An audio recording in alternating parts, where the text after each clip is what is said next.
안녕하세요, 구독자님들. 저는 결혼 4년차 40대 초반의 여자입니다. 얼마 전까지 직장을 다니다가 임신을 하게 되며 퇴사를 하고 쉬고 있는 백수이기도 하고요. 제가 이르지 않는 나이에 결혼을 해서 첫 임신을 40 넘어 하다 보니 건강상의 이유로 일을 그만두게 되었어요. 지금은 아이 태교에 전념하면서 아무것도 하지 않고 사는 이 패턴에 크게 만족을 하며 사는 중이었습니다.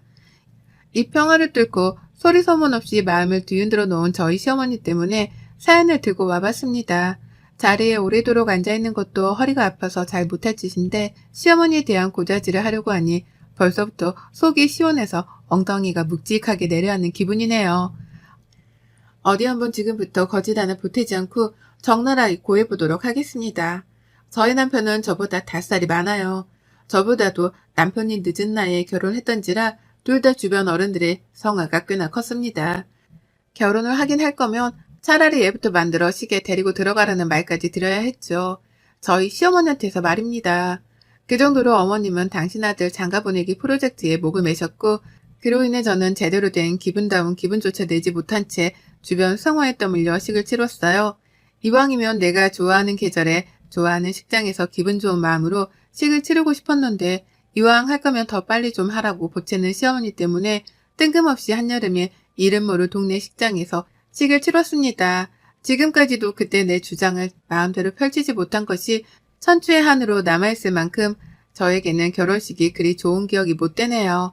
아무튼 이때 일을 계기로 저는 우리 시어머니의 성질이 꽤나 급하시다는 걸 알았습니다. 그냥 아들 자식 장가를 보내고 싶어 하는 마음이 커서 그런 것도 있었겠지만 겪고 나서 보니 평소 살아가는 중에도 성질 급한 모습들이 군데군데 튀어나오더라고요. 다 같이 식구들끼리 모여 오랜만에 밥을 먹더라도 국이 다 식으면 맛이 없다며 식구들이 자리에 채 앉기도 전에 수저를 뜨셨어요. 급하게 먹는다고 쩝쩝거리는 소리를 내는 건 너무나 당연지사였고 그 밖에도 시어머니랑은 어디 밖을 함부로 돌아다니기가 힘들었습니다. 조금만 걸음이 느려도 빨리 걷지를 못한다며 앞에서 떽떽거렸거든요. 조금만 길거리에서 가고자 하는 식당 혹은 방향을 헤매기라도 하며 그런 걸 미리 알아오지 못했다면서 답답하다고 또 궁시렁거리셨고요. 하여간 저하고는 하나도 맞질 않는 분이셨어요. 그러니 제가 임신을 하고 몸조리를 하겠다며 집에 있는 동안에 시어머니를 만나려고 할 생각 따위는 하지도 않았고요. 제 정신건강에 좋지 않을 것이라는 걸 그 누구보다 스스로 잘 알고 있었으니까요. 하지만 어머님의 마음은 저의 의도와는 달리 더욱 크게 요동쳤습니다. 저는 단지 어머님이랑 잘 맞지 않고 같이 있어봤자 좋은 소리를 하나도 못 들을 게 뻔하니까 임신한 동안만이라도 제발 안 볼 수 있을 만큼 안보를 했어요. 일전에 코로나가 오래도록 있기도 했고 그래서 겸사겸사 이 시기를 기회로 태교에만 잘 전념하자 싶었던 거죠. 실제 제가 노산이기도 하고요. 그런데 어머님이 저의 태도에 많이 섭섭했다고 하시는 거예요. 그 얘기를 시아버지에 이어서 저희 남편 그리고 시누이의 사돈팔촌까지 거리를 두지도 않은 채 다 떠벌리고 다니셨습니다. 며느리가 잘 연락도 안 하고 연락을 해도 무심하게만 굴고 그래서 자신이 많이 외롭고 가뜩이나 갱년기로 고생 중인데 갱년기 증상이 더욱 심해지는 것 같다고요. 저를 천하의 나쁜 며느리로 한순간에 둔갑을 시키셨더라고요. 그 바람에 시아버지는 어린 저희가 잘못을 한 게 맞다며 고개를 숙이고 먼저 연락을 해주길 부탁하셨고 또 그 바람에 저희 남편은 제가 잘못한 게 없는 줄 알면서도 시어머니 기분을 맞춰야겠다면서 연락을 먼저 하기 시작했어요. 여기저기서 저희가 참 무심하고 정없다고만 평가를 해드시니 저도 어느 순간 분위기에 휩쓸려서는 또 먼저 어머님께 안부 연락을 하기 시작하고 있더라고요. 커플의 나이가 늦었다면서 결혼식도 분위기에 휩쓸려 치렀었는데 이번에도 똑같이 그 비슷한 분위기 속에서 시어머니가 원하시는 대로 해드리고 있었던 겁니다. 그리고 그러는 과정에서 한번 시댁을 찾게 되었는데요. 어머님이 올 때 이것저것 사오라고 시키시더라고요. 먹을 과일에 같이 구워 먹을 고기에 또 그에 걸맞은 상추까지도 말이죠. 그렇게 저는 어머님이 원하시는 대로 연락도 해드리고 비율을 맞춰드리다가 시댁에 갈 때에는 어머님이 사오라고 하는 음식들을 장까지 봐서 찾아가는 등 아주 그냥 상전을 모시고 살았습니다. 회사에서도 누구 비율을 그렇게 맞춰본 적이 없는데 나한테 월급도 안 주는 시어머니의 기분 하나를 맞춰주겠다면서 내 돈을 써가며 굽신거렸네요. 지금 생각하면 내가 왜 그렇게까지 어머님 기분을 맞춰드리려 했는지 모르겠어요. 그때도 그냥 남편이 하라고 하고 시아버지가 맞춰달라 부탁을 하시니 그게 옳은 줄로만 알았습니다. 그래서 어린 저희가 조금 숙이고 들어가는 것도 맞겠다 싶었고요. 그치만 이게 갈수록 심해지더라고요. 보통 사람이 베품을 당하면 똑같이 갚아준다거나 고맙다고 성의 표시 정도는 하잖아요. 아무리 그게 가족이라고 할지라도 가족이라면 더더욱 고맙단 말을 해주고 살아야 하는 걸 테고요. 하지만 저희 어머님의 반응은 좀 달랐습니다. 뜨뜻미지근했달까요? 뭘 사오라고 해서 사가더라도 고맙단 말은커녕 꼭 불만을 표출하셨죠. 왜 이것밖에 안 사왔는지 혹은 저렴한 걸로 일부러 골라 사온 게 아니냐며 핀잔을 주시며 말입니다. 하루는 어머님이 말도 없이 집에 찾아오신 적이 있었어요. 그냥 제 뱃속아이가 궁금하다고 하면서 남편 퇴근 시간에 맞춰 오셨더라고요. 집 앞에서 남편이랑 먼저 만나서는 말이죠. 그런데 집에 들어오자마자 저한테 카드를 달라 하시는 거예요. 왜 그러냐고 물으니 집에 냉장고가 텅 빈 것 같으니 본인이 직접 장을 봐와야겠다는 겁니다. 그 말을 듣고 처음에는 너무 감사했어요. 우리 집 냉장고 사정을 챙겨주려 하는 건가 싶어 1초 정도 놀랬었죠. 하지만 이내 묘하게 기분이 나빴습니다. 제가 분명 전날 장을 봐오기도 했었고 제가 다름 아닌 임산부인지라 저희 남편이 저희 집 냉장고 하나만큼은 비지 않도록 매일같이 확인하고 채워주길 반복해 왔거든요. 그런데 갑자기 냉장고가 텅 빈 것 같다니 뭔가 앞뒤가 맞지 않아서 쎄했던 거죠. 하지만 눈앞에서 제 카드를 정확히 꼬집어 달라고 하는 어머님께 안 주겠다는 거절을 할 수는 없었습니다. 그래서 제 카드를 드렸고 어머님은 그 카드로 집 앞 슈퍼에 가서 남편이랑 같이 장을 봐오셨는데요. 죄다 동네 약과 과자에다가 뻥튀기, 딸기, 아이스크림 등 제가 좋아하지 않는 것들만 담아 오셨더라고요. 남편이 같이 갔었기에 제 입맛을 잘 알았을 텐데도 제가 싫어하는 것만 잘도 골라오셨답니다. 그리고 전 그제서야 알아차렸죠. 어머님이 그냥 내 카드로 내 돈을 긁고 싶어서 장을 봐오겠다고 하신 거라는 걸 말이에요. 우리 시어머니는 그런 분이셨습니다. 퇴직을 하고 난 후에는 퇴직금도 받았을 거라는 말까지 하면서 제 돈을 더 써야겠다는 뉘앙스도 잘 뱉어내곤 하셨죠. 그런 어머니 앞에서는 쪼잔하다는 소리를 들을까 싶어서 입을 다물었지만 저도 나름 화풀이를 해야겠다면서 열심히 남편을 몰아세우곤 했습니다. 그러면 남편이 시어머니를 대신해 저에게 사과를 해주긴 했거든요. 그걸 보며 저는 화를 삭히곤 했고요. 그러다 얼마 전 제 생일이 있었는데 그보다 앞이었던 한 달 전에 시어머님이 또 연락을 하셨답니다. 집으로 오겠다고 하는데 도저히 시어머니랑 같이 있기가 힘들 것 같아서 몸이 아프다는 말을 했었어요. 그리고 이건 사실이었습니다. 가뜩이나 노산인데 평소에 시어머니로부터 알게 모르게 받는 스트레스가 커서인지 배가 너무 땡겨서 병원도 갔었고요. 절대 안정을 취하라 하길래 남편을 출근시켜 놓고 내내 누워만 있었어요. 혹시나 싶어서 남편을 출근하는 길에 먹을 걸 침대 옆에다가 쌓아놓기까지 했고요. 그랬기에 저는 시어머니를 볼 힘도 없었고 몸이 안 좋으니 다음에 와달라는 대답을 드리고는 전화를 종료했습니다. 그런데 이런 제 말에 시어머니가 시아버지께 이상한 말을 돌려 전했더라고요. 며느리가 자기 보기 싫어서 오지 말라고 딱 잘라 거절을 했다고 말이에요. 그 바람에 시어머니 사랑이 대단한 시아버지는 또 아들한테 전화를 해서는 그러지 말라고 어디서 그런 걸 배워왔냐며 저를 대신 돌려 까셨고요. 남편은 집에 와서 저한테 하소연을 했습니다. 자기 엄마 때문에 미치겠다고 말이에요. 그리고 전 이 모든 상황을 지켜보고 또 여러 번 겪어보며 제가 해야 할 일을 알았습니다. 지금까지 해왔던 것처럼 또 굽신거리며 시어머니의 비율을 맞춰드려야지만 이 상황을 잘 넘길 수 있다는 거 말이죠. 늘 어머님은 우리가 굽신거리면서 미안했다고 사과를 해주길 바라는 분이셨기 때문에 이번에도 역시나 저희가 잘못한 건 없었지만 잘못을 한 입장인 것 마냥 숙이고 들어가고자 했어요. 저는 도무지 어머님께 뭐라 사과까지 할 기력이 없었고 결국 남편이랑 같이 돈을 모아서 선물 하나를 사드렸습니다. 50만 원짜리 지갑이었는데요. 그것도 시어머니가 오래전부터 가지고 싶다고 노래를 부르는 브랜드의 모델이었어요. 무슨 한두 푼도 아닌 50만 원짜리 지갑을 갖고 싶다며 저 난리시냐고 끝까지 안 사드리려고 했는데요. 그냥 타이밍도 그렇고 어머님이랑 쓸데없는 일로 기싸움을 하고 싶지도 않아서 딱 생각이 나던 그 지갑으로 골라 사드렸습니다. 그리고 그때부터 저는 무지막지한 인생의 회한을 느꼈네요. 왜냐면 시어머니의 입에서 제 생일이 될 때까지 고맙다는 소리 한 번을 듣지 못했거든요. 아들이랑 며느리가 빠듯한 형편에 돈 모아 지갑이라도 사드리면서 기분을 풀어주고자 하는 모습을 봤으면 적어도 고마웠다고 잘 쓰겠다면서 웃어주기라도 하는 게 사람이 할 도리잖아요. 적어도 인간관계를 맺고 살아가려면 그 정도의 성이나 모습은 보여야 하는 거잖아요. 그런데 어머님은 선물을 받고서도 가장 먼저 이렇게 말씀을 하시더라고요. 참 일찍도 사준다 니들 라고요. 그러면서 남편한테서 지갑을 받아 채갔다고 하더라고요. 남편은 그게 또 섭섭하고 화가 나서 집에 오자마자 제 앞에서 하소연을 한참이나 했었고요. 아무튼지 간에 뭔 행동을 하더라도 저랑 맞는 건 하나 없었습니다. 제 마음에 들게 행동을 하신 적도 단 한 번도 없었고요. 언젠가 시어머니랑은 갈등이 커져도 커질 뿐 절대로 줄어들지는 않을 것이다 싶었는데요. 그래도 이왕 선물을 사드린 김에 좋은 마음으로 베풀었다 생각을 하고 됐어요. 저는 임산부니까 그렇게 마인드 컨트롤을 자꾸만 해야 하는 입장이었습니다. 그러나 저도 사람이더라고요. 임신을 해서 감정이 가뜩이나 오락가락하는 사람 말이죠.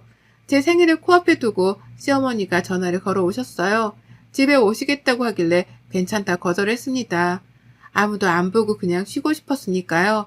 그런데 어머님이 또다시 시아버지께 고자질이라도 하겠다는 뉘앙스로 말씀을 하시더라고요. 내가 말이야 저번에도 네 시아버지가 참고 용서해주라고 할 때 죽어도 싫었는데 네 시아버지 얼굴 보고 참았다. 어디 시어머니가 간다는데 못 본단 말을 잘도 하고 있냐? 이번에도 내가 이거 그대로 네 시아버지한테 말하면 네 시아버지 속이 어떻겠어? 가만 안 두지. 라고요. 기분이 찝찝하고 잘못을 한 게 없는데도 왜인지 곧 시어머니한테 책 잡힐 것만 같은 기분이 드는 게 복잡했습니다. 내가 뭘 바라는 건가 싶어서 말이죠. 선물을 받았는데도 고맙단 말이 없고 오랜만에 연락을 해 무턱대고 오겠다고 하더니 오지 말라 하니까 또 그게 싫다며 싫은 소리를 하시고 말이죠.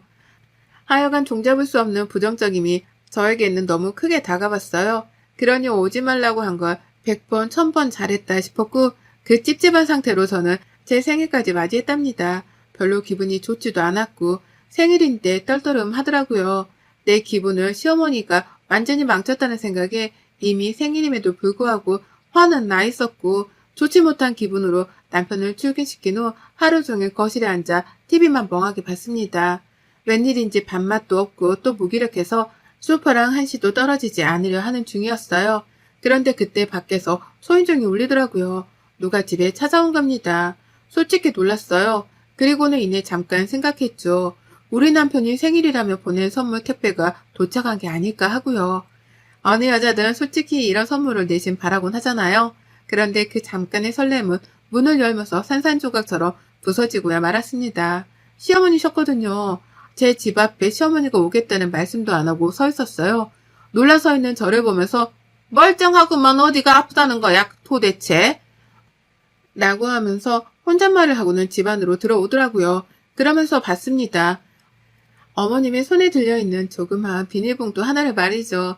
얼핏 상표를 보니까 우리 집 근처에 있는 조그마한 옷가게에서 뭘 사셨나 보더라고요. 설마 했습니다. 설마 이게 내 건가 싶었죠. 그리고 아니나 다를까 어머님은 집에 들어오자마자 저한테 그 봉투를 건네주더라고요. 생일 선물이라면서 말이죠. 세상에 어머님한테 생일 선물을 다 받아보다니 솔직히 기쁨보다는 너무 놀래 몸둘 바를 몰랐습니다. 이럴 사람이 아닌데 왜 나한테 선물을 챙겨주는 건가 싶어 말이죠. 하지만 그런 놀람도 잠시 봉투를 집어드는데 정말 가볍더라고요. 깃털 같았어요. 아무것도 들어가 있지 않다고 해도 믿을 정도로 가벼웠습니다. 그리고 전 이내 그 안에 든 선물의 정체를 발견했어요. 그건 바로 손난로였습니다. 봉투를 자세히 보니 저희 집 근처 옷가게 봉투가 아니더라고요. 그냥 집에서 어머님이 안 쓰는 봉투 하나를 아무거나 집어 오셨던 거죠. 그리고 그 안에는 손난로 하나가 들어있었는데 가격이 밖에 적혀져 있더라고요.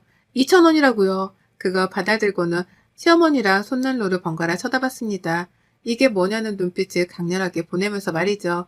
그러자 어머님은 세상 착한 척, 제 걱정이란 걱정은 다 해주는 척을 하면서 아주 고상하게끔 말씀을 하더라고요. 아 이거 네 생일인데 빈손으로 오기는 뭐 하니까 내가 그중에 제일 좋은 걸로다가 샀다. 그 조그만 거에 2,000원이 뭐냐 2,000원이 라고요. 참 기분이 더러웠어요. 들어봐도 정말 말도 못할 정도로 더럽더라고요. 며느리 생일인 걸 알면 하다못해 임산부니까 먹을 것이라도 사오면 좋으련만 그 와중에 돈을 아끼겠다고 한 건지 가장 저렴하게 판매를 한다는 그 가게로 가서는 손난로를 사오셨더라고요. 그러면서 가장 비싼 걸로 샀다며 2,000원짜리를 가지고 가진 생색은 다 내셨답니다. 그러면 조그마한 난로가 2,000원씩이나 한다며 궁시렁거리기까지 하셨고요. 저는 그런 시어머니께 작지만 50만 원이 넘는 값비싼 지갑 선물을 해드렸는데 어머님은 고작 2천 원을 가지고서 끝까지 생색이라니요. 정말 내가 뭘 위해서 이놈의 시어머니를 마주하고는 비위를 맞춰드리려고 하고 있나 싶었어요. 근데 더 웃겼던 건 핫팩을 주고 난 후 계속된 어머님의 그 생색이었습니다. 처음에 가장 비싼 걸로 골랐다는 말씀으로 생색은 더 이상 그만 내실 줄 알았는데요. 그 이후로도 계속되더라고요. 괜히 핫팩을 한번 쳐다보면서 이거 고르느라고 애썼다 라고 한다든지 제가 당장 쓰지를 않으면 지금 당장 써봐. 임산부니까 손발이 차가울 거 아니야. 이거 끼고 있으면 돼. 라고 하면서 자기 생일 선물을 얼른 써보라고 닥달까지 하셨어요. 준 사람 성의를 생각해서 눈앞에서 써보라는 것이었죠. 끝까지 선물을 주고도 이기적이기만 하셨던 겁니다. 그러다 급기야 제가 당장 핫팩을 쓸 일이 없어서 겨울이 찾아오면 쓰겠다고 대답을 했거든요. 차마 고맙단 말은 안 나왔고요. 그러자 어머님이 제 손에 들려있던 핫팩을 낚아채며 가져가는 거예요. 누가 봐도 화가 났다는 표정으로 말이에요. 그리고는 말씀하셨습니다. 에휴 됐다. 네가 안 쓸 거면 내가 써. 여기까지 오느라 얼마나 추웠는데. 라고요. 그러면서 아주 당당하게 제게 주신 그 핫팩을 자기 손으로 가져가더라고요. 제가 포장도 안 뜯은 그걸 자기가 쓰겠다고 잠시의 여유도 주지 않으신 채로 가져가셨죠. 황당하기도 했지만 화가 났습니다. 방금 줘놓고서 제대로 된 대답도 안 듣고서는 멋대로 챙겨 가져가는 게 무슨 경우인가 싶었으니까요. 말해 뭐합니까? 또 성질 급한 시어머니가 기다려주기는커녕 이기적이게 자기 원하는 것만 말하고 행동하며 저를 엿먹이신 거였죠. 그것도 제 생일날 굳이 안 보고 싶은데도 찾아와서는 제 기분까지 더럽히시면서요. 결국 저는 그 자리에서 화가 나 참지를 못했습니다. 보통 같았으면 시어머니라고 눈치도 좀 보고 또 저러다 삐지지 않을까 싶어서 기분을 걱정해드리기도 했거든요. 그런데 더 이상은 그런 의뢰 위치에서 비위만 맞춰주는 행동을 못하겠더라고요. 그래서 어머님께는 당장에 집에서 나가달라 말씀드렸어요. 네네. 핫팩도 가져가시고요. 어머님도 이쯤 나가주세요. 나가주시라고요. 라고 하면서요. 하지만 그냥 그렇게 순순히 나가버릴 어머님은 아니셨죠. 끝까지 못 나간다고 버티면서 저보고 말이 왜 그 모양이냐고 하시더라고요. 말투가 너무 건방지다는 소리였던 겁니다. 하지만 어쩌겠어요.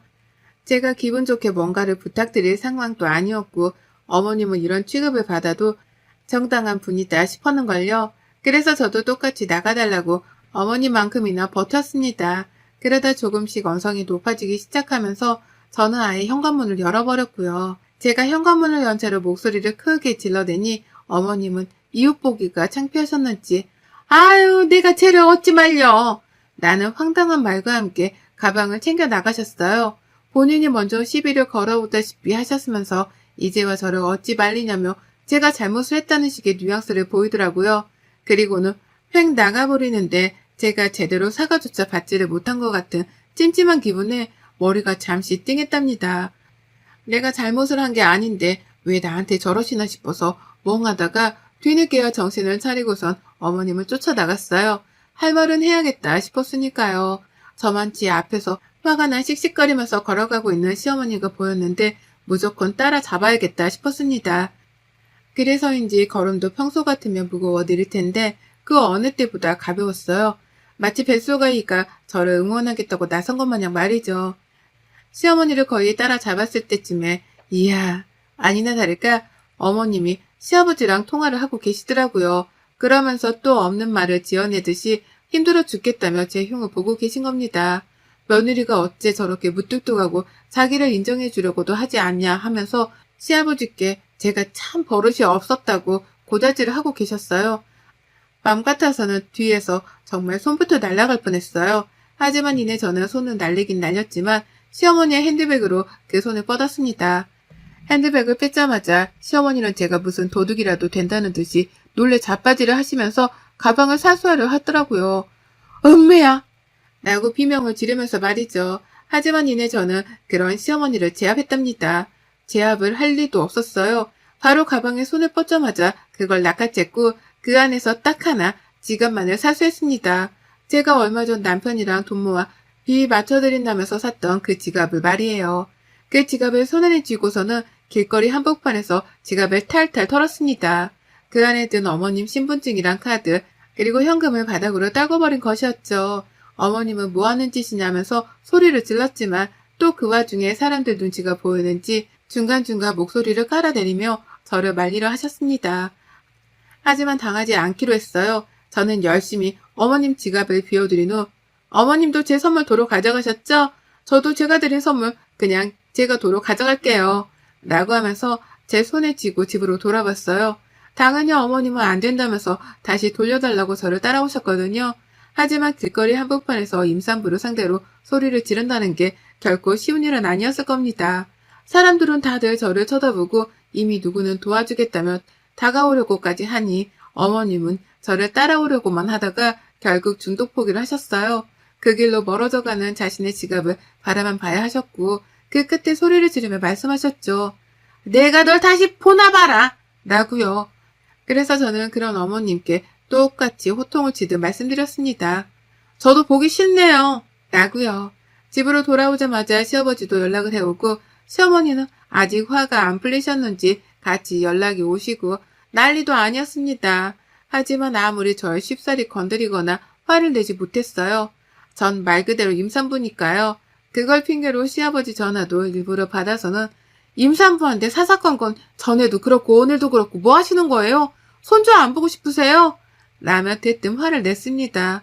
저라는 사람도 화를 낼 수 있다는 걸 보여주기 위해서요. 그러자 아버님은 찍소리도 못하고 미안하다 라는 사과를 대신 전한 채 전화를 끊으셨어요.